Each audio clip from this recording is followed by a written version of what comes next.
अंबिकापुर सरकारी अस्पताल में बेहतर इलाज की सुविधा के बावजूद हमारा यह रिपोर्ट आपके होश उड़ा देगा।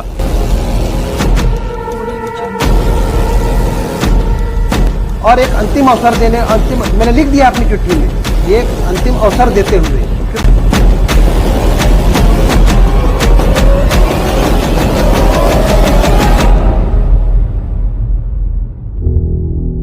बहुत ही गंभीर आरोप है।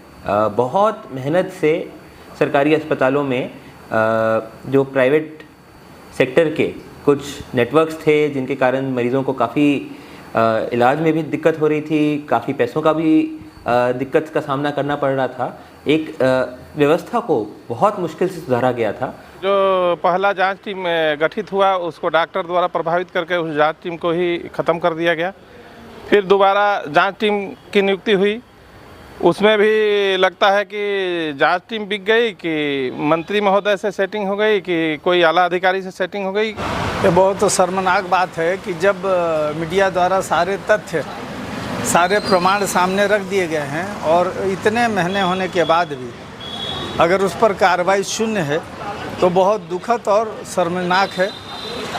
मैं तो हेल्थ मंत्री से मांग करता हूं कि शीघ्र से शीघ्र इसको संज्ञान में लेकर इस पर कार्रवाई करें और डॉक्टर के विरुद्ध अनुशासनात्मक कार्रवाई का निवेदन है। डॉक्टर अभिषेक हरीश एक सिंबल है, एक प्रतीक है मेडिकल कॉलेज का, और वो इस बात का प्रतीक है कि अब मेडिकल कॉलेज में किसी भी चिकित्सक की किसी भी अनियमितता के खिलाफ अगर आप शिकायत करेंगे उस पर कोई कार्रवाई नहीं होगी। स्वास्थ्य मंत्री जी ऐसा लगता है कि उनको ये भार थोपा गया है, ये दायित्व तो उनको अच्छा नहीं लग रहा है, या तो ऐसा भी लग रहा है कि हो सकता है कि उनका समय आ गया हो फिर बदल करने का या विदाई होने का। और जनचर्चा के अनुसार ये जो नगरीय निकाय चुनाव या त्रिस्तरीय पंचायत चुनाव संपन्न होने के बाद मुझे लगता है कि इनका विदाई संभव है। इनको क्या बोलते हैं, विभाग से हटा दिया जाएगा, ऐसा मुझे लगता है। 1.35 बिलियन से ज्यादा वाले इस देश में आज हमारे पास शिक्षा का अधिकार, वोट देने का अधिकार है, लेकिन आजादी के 76 साल बाद भी देश में हेल्थ के लिए कोई अधिकार नहीं है, ना ही शामिल होता दिखाई दे रहा है। सरगुजा अंचल जहां वर्ष 1928 से कोयला खदान संचालित हो रहा है, जिससे वायु, जल और भूमि प्रदूषण के साथ साथ जंगल काटे जा रहे हैं, लेकिन आज तक सरगुजा के लोगों को उसके बदले बेहतर इलाज मुहैया नहीं हो पाया। आज भी देश में 23% लोग ऐसे हैं जो बीमार होने पर इलाज नहीं करा पाते हैं। इसमें से कुछ लोग हिम्मत करके सरकारी अस्पताल आ भी जाएं, तो वहां के कुछ भ्रष्ट डॉक्टर किस प्रकार गरीबों को लूटते हैं, यह आपने हमारी पहली रिपोर्ट में देख लिया है। भ्रष्ट डॉक्टर सरकारी अस्पताल में आए मरीजों को जांच के लिए प्राइवेट संस्थाओं में भेजते हैं, जहां आज पूरे देश का हेल्थ सिस्टम फंस चुका है। जहां बिजनेसमैन रूपी डॉक्टर इलाज करते दिख जाएंगे, अंत में जब उनको बिल की पर्ची थमाया जाता है तो मरीज के घर वालों को अपना सब कुछ बेचकर बिल को चुकाना पड़ता है। वो सिटी स्कैन का पैसा कितना लगा? 6,000 ना, और जबकि यहाँ सब कुछ होता है। हाँ, यहाँ होता है तो बोले कि फार्म नहीं है, वो नहीं, टाइम लगेगा। हाँ, तो मैं बोला कि भाई जल्दी हो जाए तो चलो, दो पैसे ज़्यादा सही, जल्दी से हो जाए, अपना काम धंधा देखेंगे वो निगोशिएट करके। हाँ, और काज में लगा दिए।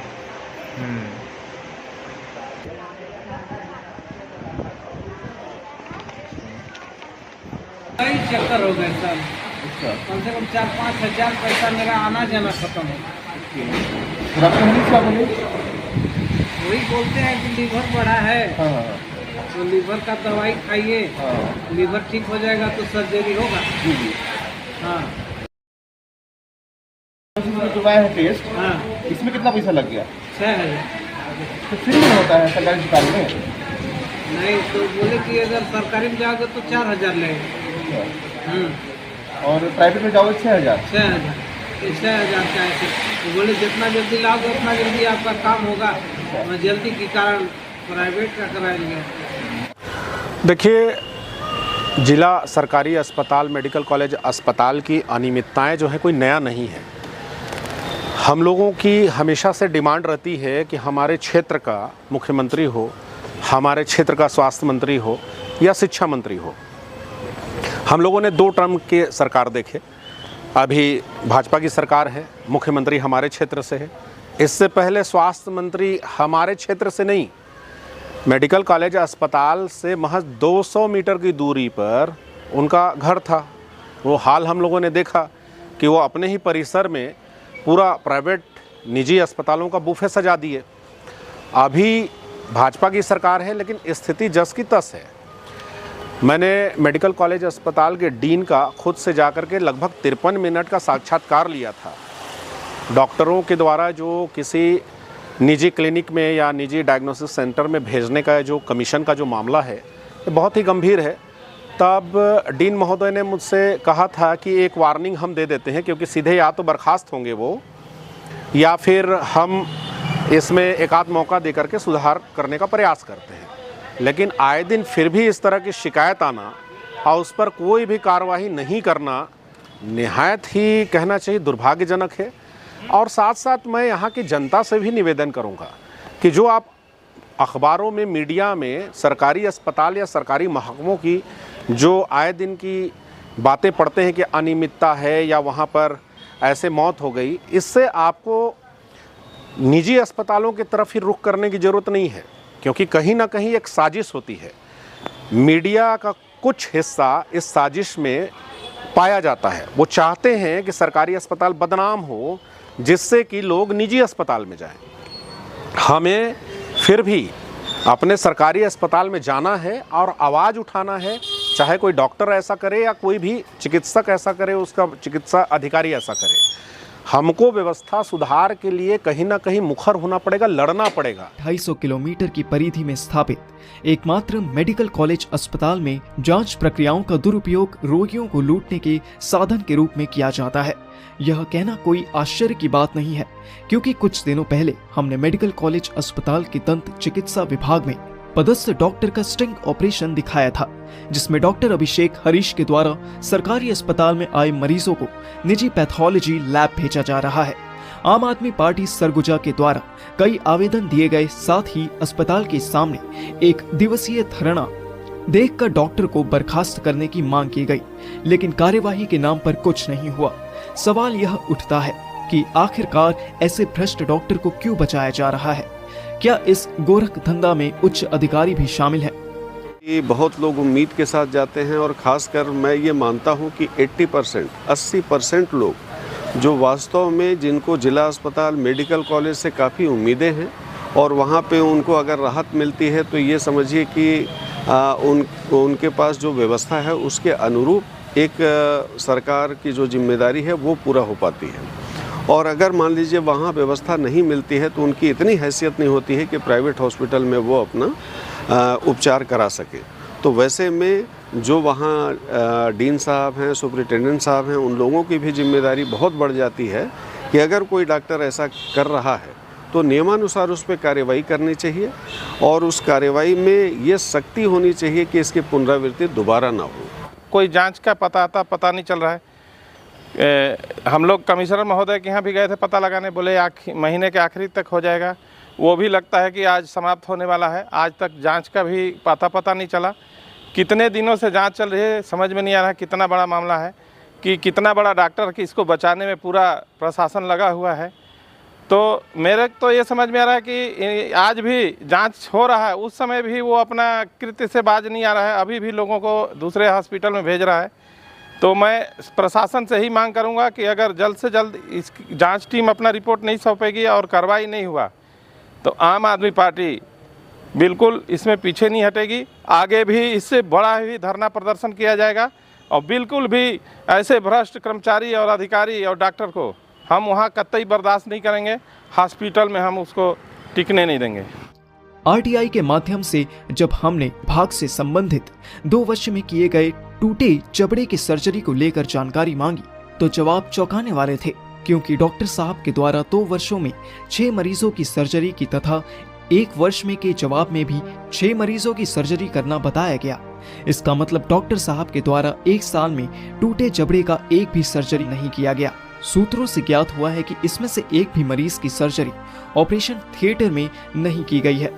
और सरकारी अस्पताल में मरीजों का विश्वास बढ़ाने के लिए बहुत काम किया गया था और ऐसा पहल अगर दोबारा चालू हो जाएगा और फिर से सरकारी अस्पताल से अगर मरीज़ प्राइवेट की तरफ जाने लगेंगे तो ये बहुत दुर्भाग्यपूर्ण है, बहुत ही गंभीर विषय है। और मैं भी अपनी तरफ से पहल करूँगा कि इसमें जो जांच हो रही है वो जल्द से जल्द पूरी हो, और जो भी बात है और जो भी जांच में सामने आता है उसके अनुरूप तीव्र से तीव्र कार्यवाही इसमें कराई जाए, कड़ी से कड़ी कार्यवाही इसमें कराई जाए। और अभी तक आम आदमी पार्टी ने धरना दिए, बड़ा आंदोलन हुआ था आम आदमी पार्टी के, उसमें बैनर तले, उसमें मैं भी सहभागी था। और कमिश्नर ने, सरगुजा ने इसकी जांच की प्रक्रिया भी शुरू की थी। मेडिकल कॉलेज ने भी कथित रूप से जांच की प्रतिक्रिया संस्थित की थी, लेकिन अभी तक किसी कार्रवाई का नहीं हो पाना, एक तो इसी बात का सबूत है कि मेडिकल कॉलेज में किसी के खिलाफ कोई कार्रवाई नहीं होनी है, डॉक्टरों को बचा के रखता है। और आरजी कर मेडिकल कॉलेज का भी कभी वही हाल था। इसी कारण एक हमारी बेटी आज चली गई, डॉक्टर मोबिता देवनाथ, वहाँ किसी के खिलाफ कोई कार्रवाई नहीं होती थी। तो पूरे देश के मेडिकल कॉलेजों का यही हाल है कि वो किसी के खिलाफ कोई कार्रवाई नहीं करते, पहली बात। दूसरी बात, जब कमिश्नर महोदय ने जांच संस्थित की थी तो आम आदमी पार्टी और कमिश्नर महोदय के बीच का जो संवाद था उससे ये पता लगता था कि डॉक्टर अभिषेक हरीश दोषी हैं, लेकिन कार्रवाई कहाँ दब गई, कैसे दब गई, इसके तार कहीं ना कहीं स्वास्थ्य मंत्री से न जुड़े हों। डीन तो है ही पूरे उसमें, डीन जो है यहाँ के मेडिकल कॉलेज के तो हैं ही, पूरी तरीके से संलिप्त हों, तार उनसे न जुड़े हों। और बहुत से लोग इसलिए भी डरते हो कि भाई मान लीजिए स्वास्थ्य मंत्री के खिलाफ बोल दिया तो कहीं जो घटती घटना समाचार पत्र के कार्यालय जैसे जमीन दोज न हो जाए। और ध्यान रहे कि वो घटती घटना कार्यालय जमीन दोज नहीं हुआ है, वो लोकतंत्र का चौथा खंभा टूटा है।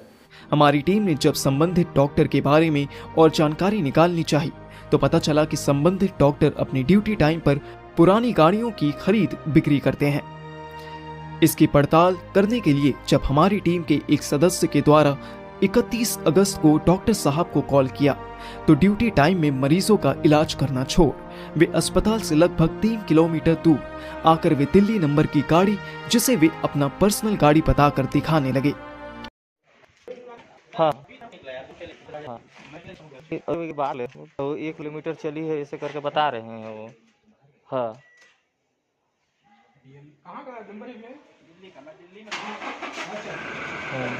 हाँ अच्छा हाँ ठीक है ना। हाँ हाँ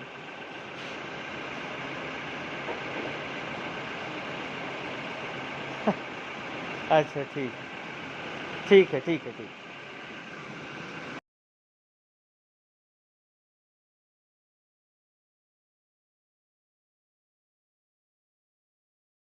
कोई जादू नहीं होने वाला है। हमने कांग्रेस की सरकार भी देखी, अब भाजपा की सरकार भी हम देख रहे हैं। तो कहीं ना कहीं आपको जागरूक होना पड़ेगा। कोई डॉक्टर यदि आपको विशेष निजी क्लिनिक में या डायग्नोसिस सेंटर में भेज रहा है तो आप समझिए कि वो नाम लेके भेज रहा है तो उसका कुछ ना कुछ स्वार्थ होगा। डॉक्टर यदि कहे कि ठीक है यहाँ सुविधा नहीं है, बाहर कहीं से आप जांच करा करके ले आइए, तो आप समझ जाइए कि किसी के यहाँ से भी आप जांच करा के ले आएँ तो इसमें उसका स्वार्थ नहीं है। लेकिन अगर वो विशेष कहीं पर भेज रहा है तो ये उसका कहीं ना कहीं कमीशन खोरी है। और जनता से भी अपील है कि आप मत सोचिए कि हमारी लड़ाई कोई और लड़ेगा। आप खुद से स्टिंग करिए, अपने फेसबुक पे वीडियो डालिए और आप इसके लिए आवाज़ उठाइए। कहीं ना कहीं आपका सरकारी अस्पताल अच्छा रहेगा, तब आपको अच्छा इलाज मिलेगा। निजी अस्पताल, मेडिकल कॉलेज अस्पताल, सरकारी मेडिकल कॉलेज अस्पताल की तुलना में कभी भी ऐसे छोटे जगहों पर बड़ी सुविधा युक्त नहीं हो सकते। 1.5T का मान लीजिए MRI मशीन है, आपका CT स्कैन मशीन है, ये सारी चीज़ें बहुत महंगी होती हैं, 15 करोड़ 40 करोड़। यहाँ पर कोई इतना बड़ा इन्वेस्टमेंट निजी अस्पताल में नहीं डालेगा। कई बार देखा गया है कि कुछ निजी अस्पताल पुराने सेकेंड हैंड मशीन ला करके और कमीशन से, सरकारी अस्पताल में भीड़ बहुत ज़्यादा होती है, उन लोगों को बुलाते हैं अपने यहाँ और उनका रिजल्ट अच्छा नहीं होता। तो लोगों को समझना है कि ऐसे जो निजी अस्पताल हैं उनके दलाल होते हैं जगह जगह पे। तो आप खुद भी जागरूक होइए, ना तो आपके लिए कोई पत्रकार, ना तो कोई और सरकारी महकमा है। तो आप खुद भी जागरूक रहिए और ऐसे डॉक्टरों का कहीं ना कहीं शिकायत कीजिए, आवाज़ उठाइए, तभी व्यवस्था में सुधार हो पाएगा। 28 मई 2024 को मेडिकल कॉलेज अस्पताल के डीन के द्वारा आम आदमी पार्टी और सामाजिक कार्यकर्ताओं को यह आश्वासन दिया गया था कि संबंधित डॉक्टर को आखिरी मौका दिया गया है, अब गलती हुई तो बर्खास्त कर दिया जाएगा। लेकिन 10 दिन बाद भी डॉक्टर के द्वारा मरीजों को प्राइवेट पैथोलॉजी लैब में भेजा गया। कई मरीज तो इतने गरीब हैं कि उनके पास गाड़ी किराए तक के पैसे नहीं हैं। उनको चेतावनी तो दी ही है, उसके साथ स्पष्टीकरण भी मांगा है और एक अंतिम अवसर देने, मैंने लिख दिया अपनी चिट्ठी में, ये एक अंतिम अवसर देते हुए, क्योंकि डॉक्टरों की कमी है यहाँ, यह डॉक्टरों की कमी से जूझ रहा है। अगर बर्खास्त कर देना ही उसका एकमात्र इलाज नहीं है, हम एक बार सुधारने का मौका दें। बिल्कुल सही जैसे है। जैसे भारतीय समाज में भी दंड संहिता में भी पहले सुधारात्मक भी एक दिया जाता है और उसके बाद उसका बर्खास्तगी या हटाया जाना तो कोई बड़ा काम नहीं है। जिला वही अगर उस स्टिंग हुआ और उसके ऊपर कोई कार्रवाई बिल्कुल ना हो और सिर्फ आप ये बोल दें कि एक मौका देके छोड़ें, तो आप क्या समझते हैं कि जस्टिस के दृष्टिकोण से सही है क्या, इंसाफ की नजर से? नहीं, देखिए आपको उसको एक मौका तो देना पड़ेगा। तो मौका का भी कुछ तो सजा होना चाहिए। ये अंतिम मौका देखिए, तो सरकारी अस्पताल में नहीं बोले टेस्ट कराने के लिए उन लोग? सरकारी में तो आए थे सर, बेहोशी इलाज वाला। अच्छा अच्छा, नहीं जांच कराने के लिए तो प्राइवेट में भेजे थे ना आप लोग को? वो क्या कहते हैं कि सीटी स्कैन? हाँ हाँ, सीटी स्कैन तो वहाँ गए थे, तो माने कि हाँ प्राइवेट में। तो प्राइवेट में कौन भेज दिया था आप लोग को? वही भेजे थे, वो क्या कहते हैं कि अभिषेक जो डॉक्टर है ना। अच्छा, तो वो बताए कि आपका यदि सरकारी में कराएंगे तो 4000 लगेगा और वहाँ जाएंगे मेन में जाएंगे प्राइवेट में तो 6000 लगेगा जी।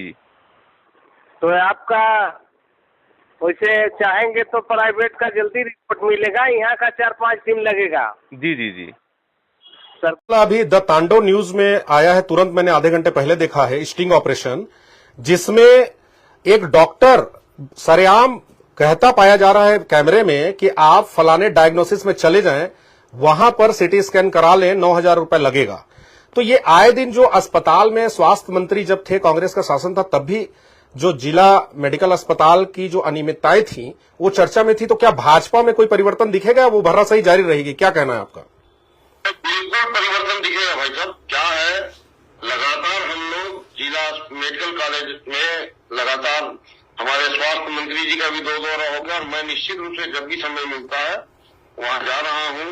व्यवस्थाओं को सुधारने की हम लोग भरपूर कोशिश कर रहे हैं। काफी कुछ हद तक उस पर हम लोग काबू भी पाए हैं, लेकिन ये जो मामला आया है, ये मेरे भी जानकारी में आया है जी, ये घोर निंदनीय है और इसके ऊपर भी कड़ी कार्रवाई की जाएगी। और मैं डीन साहब को बोला भी हूँ, इस टाइप की कोई भी घटना न हो, कोई भी घटना न हो, ऐसा सुनिश्चित करें। अगर इस टाइप की जानकारी आएगी तो कड़ी कार्रवाई की जाएगी। हॉस्पिटल विभाग के द्वारा जांच कमेटी बनाई गई, जिसके अध्यक्ष को कुछ दिन के बाद जांच कमेटी से इस्तीफा देना पड़ा। आखिर किसके इशारों पर यह गोरख धंधा चल रहा है, यह अभी जांच का विषय है।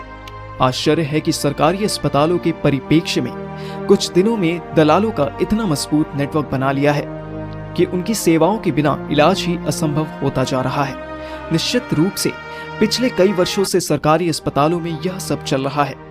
डॉक्टरों से मिलवाने, ऑपरेशन कराने, किसी तरह की जांच कराने, मरीज के लिए खून की व्यवस्था करने के अवज में पैसे लेने की शिकायत पहले भी आती रही है, लेकिन दोषियों के खिलाफ कड़ी कार्यवाही नहीं होती है। इन अस्पतालों में पहुंचने वाले ज्यादातर गरीब व मध्यम वर्गीय परिवार के मरीज होते हैं। वे निजी अस्पतालों में इलाज का खर्च वहन नहीं कर सकते हैं। इस स्थिति में सरकारी अस्पताल ही इनके लिए एकमात्र सहारा है, लेकिन वहां भी उन्हें निराशा हाथ लगती है। इस तरह के भ्रष्टाचार से छत्तीसगढ़ सरकार के कामकाज पर भी प्रश्न चिन्ह है।